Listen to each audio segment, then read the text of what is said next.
Hello everyone and welcome back to another edition and another week here of the GSMC Fantasy Sports Podcast, brought to you as always by the GSMC Sports Network. My name is Christopher Shepard.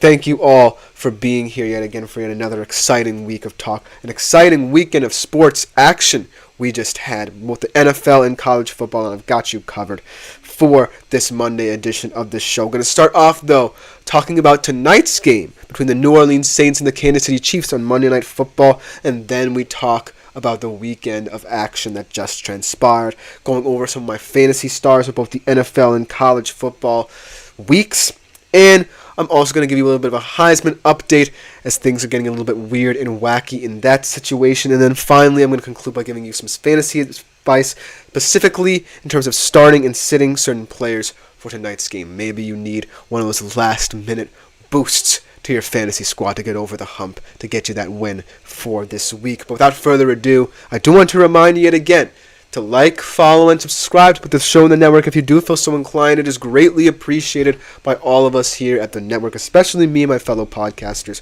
We love hearing and receiving your feedback.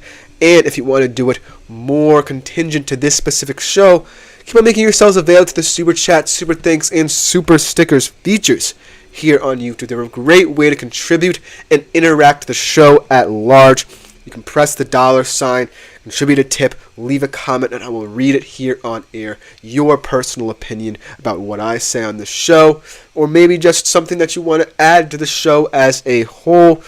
Needless to say, everything you do for this show is greatly appreciated by me, and also by any of the fellow podcasters you might leave comments on their videos as well. I'm pretty sure they appreciate it just as much as me, and overall the network grows as a result. But without further ado, let's jump into that Monday Night Football preview. Should be a very weirdly exciting game, shall I say, between the New Orleans Saints and Kansas City Chiefs here. And what I mean by weirdly exciting is that there are a lot of storylines and there are a lot of players that can make the difference in this game. But we don't necessarily know how it's going to transpire, is what I mean. It could go many different ways. It could be a low-scoring game, now that you know both of these offenses aren't necessarily firing on all cylinders, or this could be the opportunity for someone on either team to break out and turn this into a real game. Let's start, with the obvious, the Chiefs here. The Chiefs, obviously, still undefeated, finding ways to win by hook or by crook, and as a result, still being perhaps the number one Super Bowl favorite right now. However, last week, Rashee Rice goes down, torn ACL, potentially out for the entire season, most likely out for the entire season, even if they get to the playoffs and make a deep playoff run. So, the big question turned into, who's going to step up? Will Xavier Worthy, a raw rookie who they kind of view as more of a gadget role kind of player, or even Travis Kelce, someone who is still one of Mahomes' favorite targets, but over the past couple of weeks, and not until last week against LA did he have a big game, has shown his age. So that's the big question that this Chiefs offense has to figure out. They still have a lot of depth. I like a guy like Justin Watson, very reliable receiver. He's not necessarily, that inspiring, so to speak, but he's still someone that moves the chains. He's still relied upon in this offense to make an occasional big play, and so he could be someone to keep an eye on. Juju Smith-Schuster was good for them a couple years ago in that Super Bowl run.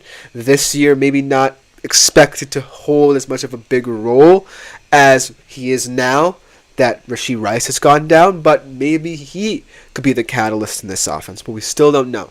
But as long as Patrick Mahomes is at the quarterback position, I expect that there is a chance that big plays will still happen in this offense, and the Chiefs offense will still find ways to win because it's Patrick Mahomes. On the Saints side of things, this is an offense that a lot of people were skeptical about coming into the season, and through the first two games were performing at a historic rate. Derek Carr looked one of the best quarterbacks in the NFL. His deep ball, which I said was his saving grace, looked like one of the best in the NFL, and every single offensive player was playing in sync.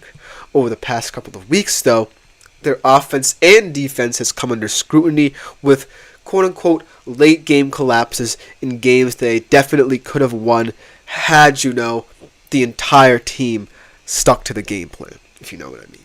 In the game against Philly, they gave up two big plays, actually, to both Saquon Barkley and Dallas Goedert at the end of the game that led to the Eagles winning that game. And then in Atlanta, they also did it. And I feel like this Saints team is a good team. They just don't necessarily, I believe, have the nous to close out games they should win. Right now, they could also be undefeated coming into this game, and they could have the upper hand. But looking at the betting odds, which I haven't yet told you, there's a reason why Kansas City is still favored in this game. It's not just because they're at home. They are favored by 5.5 Kansas City. The over-under is 43.5. KC is minus 230 to win. New Orleans is plus 195. So as you can see, the Chiefs are still heavily favored. And the reason being is that the Chiefs have found ways to do this before. The Saints are just in an offensive slump that unless they show us that they can get out of it, we have to take as gospel. Because the Saints' offense has never been as convincing as the Chiefs have been, sans, superstar players throughout different years. So, whereas the Chiefs' kind of offensive woes and overcompensation for it is expected, we don't know how the Saints, more so still with the superstar players they've always had, but kind of more in a prove-it situation, will perform, if you know what I mean. That being said, this game still could be weird. And the big question for the Saints is, how is this offensive game plan going to look? Because we haven't even talked about the Chiefs' defense, which is still going to be very effective in this game. Steve Spagnuolo, one of the great defensive coordinators of all time, is always going to have a game plan, and it's going to involve pressuring Derek Carr. And my big question subsequently from that statement is whether or not Carr's deep ball can threaten this Chiefs secondary. The Chiefs secondary is one that I love, but still has the propensity to give up the big play. So, one of the bigger kind of components of this Saints offense has always been the Carr Rashid Shaheed deep ball connection. We saw it in the first couple of games where they had 2 long touchdowns in those 2 games to start up their season. And since, it hasn't been as integral a part of what they're doing. Which leads into my second segment, or second point, about how the Saints offense could look. Alvin Kamara, in this game. Because I feel like a large part of what the Saints want to do is predicated on whether or not Kamara can have a big game. Because let's say, their game plan is, we want to pound the rock with Kamara. We want to get him the football in early downs to kind of alleviate the pressure that Carr's going to be facing. And ultimately, once we feel like we can take a shot play down the field, it will be there for us. It will open up different avenues for Derek Carr to kind of hurt the Chiefs secondary. But then the other game plan is, if the Chiefs are going to pressure Carr, that will leave a lot of space behind the safeties or who's ever back there, the corners in their system to exploit as well. So it's going to be a different balance play by play for the Saints in this game. They either will lean on Kamara if the Chiefs are giving them that, or they feel like they can exploit the Chiefs secondary should the Chiefs come after Carr. And that's how I feel like this game will be even closer than people think. But in terms of my overall game pick, it would be silly of me, it would be foolish of me to overlook the Chiefs just because of potentially season-altering injury. I think that what the Chiefs learned last year is that potentially just having an all-world quarterback could be enough. Patrick Mahomes doesn't really care, I believe, who is on the field for him at the wide receiver position. He just cares about them getting open. I don't think his frustrations last year with the wide receiver core as a whole. It was frustration with their inability to get open for him, and thus that was where the tensions rose. This year, I feel it's a bit different. I feel like Patrick Mahomes is so focused on the task at hand for the Chiefs that he doesn't care about how, as Andre enters the chat, how are you doing, my friend? I don't necessarily think Patrick Mahomes really cares about whether or not, his wide receiver room is decimated. He just cares about the goal at hand. I know it kind of sounds selfish to say, well, he did feel like, after being a part of the injury to Rice. But at the end of the day, if you're Patrick Mahomes, I feel like you know your own abilities and you know how this team is tailor-made to fit around it. You can find different ways to kind of exploit different teams without, relying on Rashee Rice. Rashee Rice was nice in that he was becoming that wide receiver one. But you don't necessarily need that if you're the Chiefs, and you don't need to panic. You still have the big play threat with Worthy. You still have a semi-reliable tight end, albeit an old one, in Travis Kelce. And you have supplementary pieces like Justin Watson and, Juju Smith-Schuster that could step up into these roles. Yes, their run game is also a big hit, but they don't necessarily utilize their running backs that often. And Kareem Hunt, is kind of a bell cow back who can wear down defenses if he needs to. So at the end of the day, I'm picking the Chiefs, and I think I'm going to stick with it. Because right now, the volatility of the Saints offense leads me to believe that, yes, they can stay in games, but can they win them with a complete performance? And I haven't seen that just yet. With the Chiefs, I kind of feel like they've been through this before. They know the task at hand, and they'll find ways to supplement the loss of Rashee Rice. But you don't have to take that as gospel. Let me know what you think in the comments, because it's going to be, like I said, a weird game. But on the other side of this quick break, we'll be right back to talk about my NFL fantasy stars of the weekend. I only have 3. I could have had even more, but these were the 3 guys that I truly believe took over the NFL weekend. We'll be right back to talk about them right after this short break.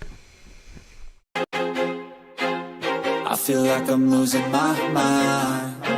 Is everybody in the world blind? Please, Lord, give me a sign, a sign. I feel like I'm losing my mind. Is everybody in the world blind? Please, Lord, give me a sign, a sign. I wanna be the greatest. Everybody on the fake shit. I look around and feel like everybody is the fakest. I make this every day and I'm impatient, hoping one day I blow up from the basement. Statement, the top is so vacant. I don't hear shit that I think is amazing. Waiting for my day when I'm playing sold out shows for 1,000 faces. Hey, give me that crown, get in my way and to be put down. It ain't your place, all this my town. If I want that shit, then I'll get it right now. I'm losing it, the noose it fits, some losing shit, a stupid myth. You choose to live or choose to dip, you choose to fight or lose your grip and lose a gift. I feel like I'm losing my mind. Is everybody in the world blind? Please, Lord, give me a sign, a sign. I feel like I'm losing my mind. Is everybody in the world blind? Hello, everybody, and welcome back into the GSMC Fantasy Sports Podcast, brought to you, as always, by the GSMC Sports Network. Before we get into our second segment of today's show, I do want to remind you yet again to consider liking, following, and subscribing to the show and the network as a whole. It is greatly appreciated by all concerned here at the network, especially me and my fellow podcasters.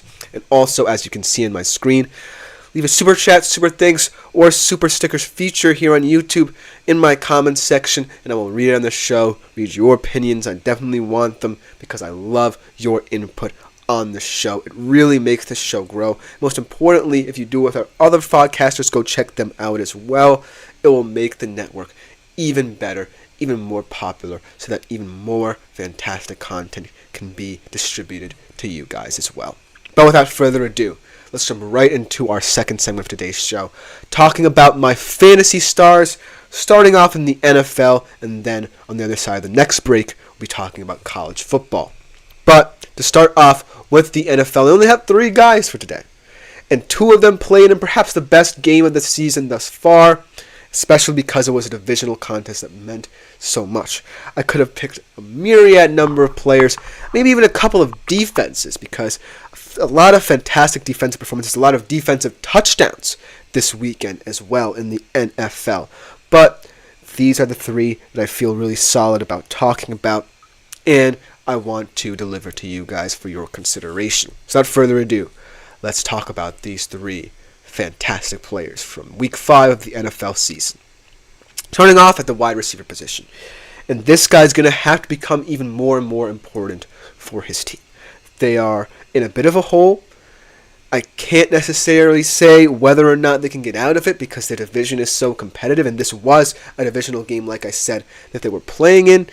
But as long as they have this wide receiver at their disposal, they have a chance in every single game they have moving forward.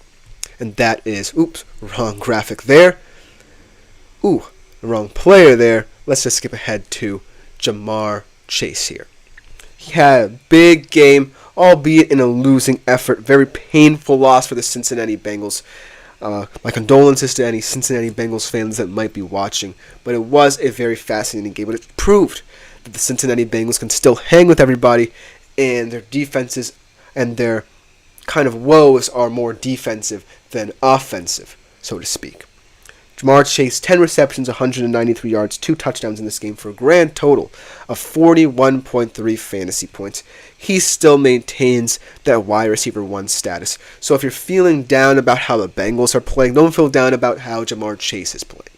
Because in terms of a fantasy perspective, he still is going to give you big, gaudy numbers week in, week out. And not for nothing, the Bengals have a quote-unquote easier slate of games coming up. Yes, the Giants, they just won against my Seattle Seahawks in a game I do not wish to talk about, but I feel like week in, week out, the Bengals are going to be competitive.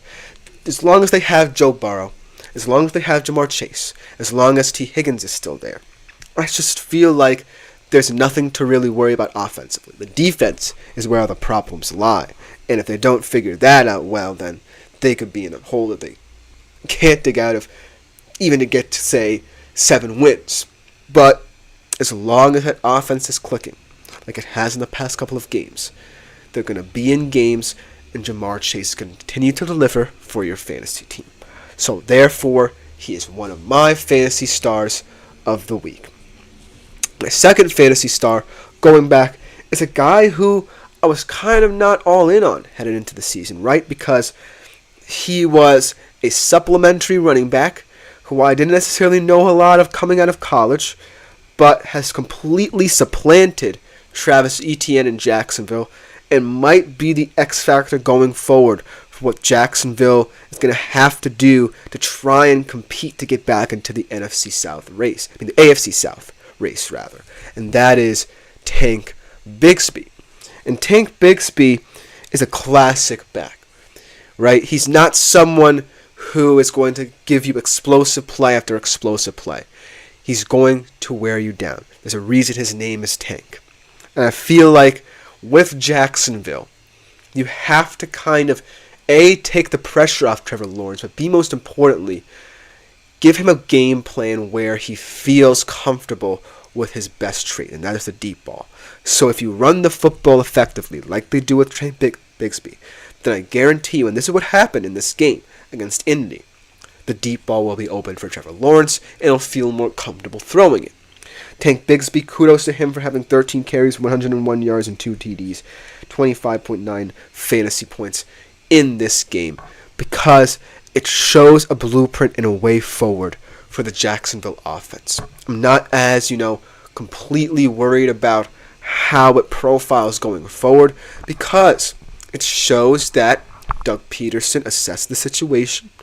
Maybe not necessarily Doug Peterson, but perhaps even Trevor Lawrence as well assessed the situation, saw ways they can improve, and they ultimately had a game plan going into this game. And hopefully going forward, for any Jags fans out there, this is what the Jags offense will look like. But Tank Bigsby is still going to be an X factor no matter what they do on the offensive side of the ball going forward.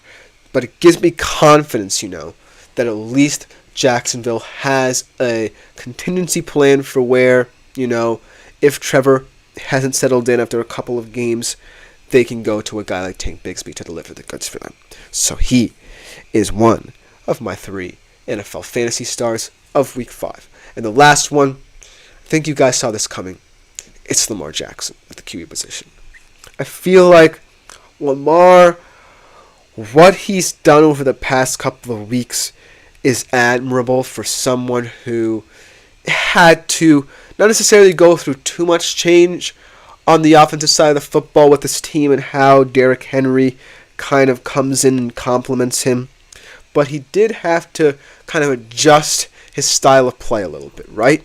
Because at the start of the season, the problems within this offense lay in the offensive line, their inability to protect Lamar. Now, the way they're kind of accounting for it is by having Lamar be a passer, but also keeping defenses wary of Derrick Henry, right? Because you can't necessarily load the box as a team like Baltimore to stop Derrick Henry. Because what I thought, and what perhaps many defenses thought, was that, well, Derrick Henry is not like any back that has been in Baltimore in the Lamar Jackson era, and that he's more of a workhorse. He's not like a guy like Gus Edwards and J.K. Dobbins, who can't go off for a 35-year run anymore, and besides, he is aging out. That mentality is out the window from what we've seen from Derrick Henry. And we're not going to see anyone like Derrick Henry for very long who has that longevity into his 30s, so to speak. I think that how this helps Lamar, in turn, is it allows him to say, okay, if Derrick Henry is keeping defenses honest, then perhaps less and less pressure will be faced by me.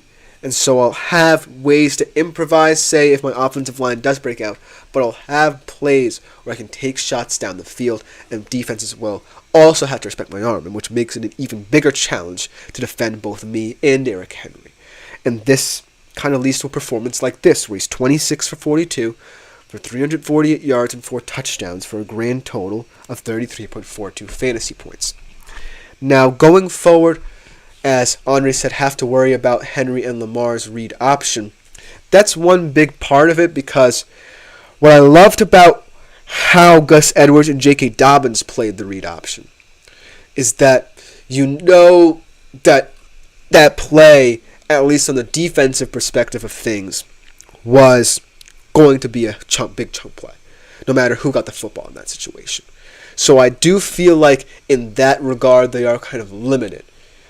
But what Derrick Henry does do better than I believe either Edwards or Dobbins is not to stay healthy, right? Because that's a big part of why, perhaps the running attack in Baltimore grew stagnant in those seasons that Edwards and Dobbins were there. But what I love what Henry does is that he's just a straight workhorse back who, if he gets out in open space, you're in trouble. Because he's a brilliant example of balance to speed. He's someone who can absorb that first hit, take you with him for another 3 to 4 yards if it's a chunk play and you're wearing him down, or he can just burst through the middle for like a 75-yard run or an 87-yard run like we saw in the first play against Buffalo. He's just a very interesting back. I did doubt whether or not he did fit into the system right to start the year, and that's on me because I kind of viewed it as an old age thing and not necessarily, a whole approach thing for the Baltimore offense. But all those fears have subsided of what we'll see, or what we're seeing from the Baltimore offense. And now I kind of trust that no matter what happens throughout the game, no matter what goes awry for Baltimore, they'll have a plan. Because if Lamar's doing this, and you still have to worry about Derrick Henry, good luck to the rest of the AFC. Because this looks like perhaps the most dangerous team here. And they're only going to grow into the season, right? And the fact that, yes, just beating the Bengals in a divisional game isn't as big as, say, beating the Steelers, who they're still chasing down. As Andre said, favorite props for tonight. For tonight, before we go to the break, I guess, say, I am wary of, Alvin Kamara, because I want to see Derek Carr be aggressive in this game, as Andre said, I can't trust Derek Carr against this team that historically owns him. Well, I can't trust him either, but at the end of the day, I do want to see more of the deep ball than Alvin Kamara, right? Because you still have to account for Carr's deep ball, because I still trust his deep ball as a quarterback in the NFL. But that being said, I still think out of all the prop bets for the Saints, Alvin Kamara is the most appealing, because he's going to get 20 to 25 touches still in this game. On the Chiefs side of things, I kind of feel like Patrick Mahomes' yardage total is going to go up. For some reason, I feel like he's going to find different receivers, play mistake-free football, and ultimately find a way to win this game. Not necessarily through the explosive play, but maybe there will be one or two in this game. But he's going to compile a lot of yards in doing it. So take the over on Patrick Mahomes and cautiously take the over on Alvin Kamara, because I still think Derek Carr can be an X factor in this game. And that's just me. Let me know what you think in the comments about my fantasy stars, about anything about tonight's game, anything. But we do have to take a quick break. And on the other side, we're talking about college football for a little bit, for 2 segments actually. Going on my fantasy stars, and then 2 segments from now, my Heisman odds update. But we'll be right back after this short break to talk about that, so don't go anywhere. Looking for your daily fix of sports talk without having to pay for it? GSMC Sports Network is available on YouTube. Just search GSMC Sports Network. Get your fix of daily sports talk shows on YouTube, absolutely free. NFL, college football, NBA, MLB, MMA, UFC, fantasy football, and so much more. GSMC Sports Network has shows running all day long, with new sports shows starting every 2 hours. Just like on your favorite cable sports channel, except GSMC Sports Network is Hello everyone, and welcome back into the GSMC Fantasy Sports Podcast, brought to you as always by the GSMC Sports Network. Hope you all are enjoying the show thus far. We are now taking a quick respite from the world of NFL, and now we are transitioning a little bit into the world of college football. And what a weird and wacky Week 6 it was. A lot of different upsets. Subsequently, a lot of different player performances that I have to shout out. A lot in the earlier windows as well. A lot of interesting performances. And I want to kind of respect different players, maybe not those that you're familiar with, but some unsung heroes of this past weekend in college football that I want to go through. But I do have to, without, disregarding them, give my full respect to the Vanderbilt Commodores for that upset of number 1 Alabama. As Andre says, do you like Kelsey Yards? And we get another comment from Caesar Rangel. Welcome to the show, Caesar. I'm not sure we have seen you in this comments before. Andre says, do you like Kelsey Yards tonight? I personally don't. I think that Kelsey is someone who can occasionally make a big play now, but despite that big game last week against LA, I think that, he's not going to do that. I think that you're going to have to take the under here. I expect unsung heroes for the Chiefs to step up. And then, addressing Cesar, hey man, if you can help me with this 14-man redraft PPR trade, I would appreciate it. I get CD and Alexander Madison for Brian Robinson, Ramondre Stevenson, and Tank Dell. And he further said, my running backs are Jacobs, Cook, Robinson, Ramondre, and Charbonnet. My wide receivers are Drake London, Deontay Johnson, I believe, Devontae Adams, Tank Dell, and Ladd McConkey. That is a huge load to give up, but all the players there are kind of trending down. And not for nothing, Alexander Madison is a very underrated back. And you have the running back room depth to kind of account for a weak link, should Madison not live up to expectations. So, as Andre says, that's a highway robbery, take CD. I would agree with you. I would agree with Andre and take CD. And, since your running back room is so deep and your wide receiver room is so deep as well, and all the players in your wide receiver room are trending up or tend to trend up, then I would definitely do it, because this is a 3-player trade where you feel like you're losing more than you're getting, but you're taking a chance on an underrated player at a position group you're already well stacked in, and you're taking a kind of season-altering kind of receiver to bolster a receiver room that's really trending upwards. I love Drake London. I love Deontay Johnson.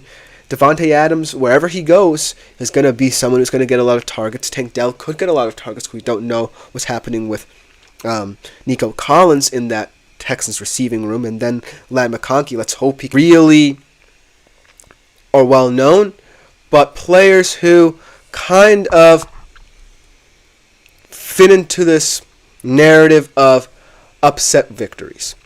So without further ado, let's jump right into, as Andre also says, thoughts on Olave at 60.5 yards and Shaheed at 49.5. I think that those two values for these players are, ones that I feel can hit, because Olave is still the wide receiver 1, and Shaheed is someone, as Cesar Rangel says, thanks to the advice, liked, and subbed. Thanks to you, Cesar. Hope you enjoy all the content we have to offer here at GMC. Going back to Andre, though, I think that these are kind of applicable hits here. I feel like Olave, like I said, still the wide receiver 1, so going to get the targets. And Shaheed, I feel like he'll have 1 or 2 big plays that will make the difference in that bet. And so I'm not necessarily comfortable in saying that he will, have enough to potentially hit, but he's always something to like gamble on a little bit. That's the whole point of this Saints team. You never know who could beat the game script, who could alter the game script for the Saints. Thank you for that comment, Andre, but I do have to get into my fantasy football stars of college.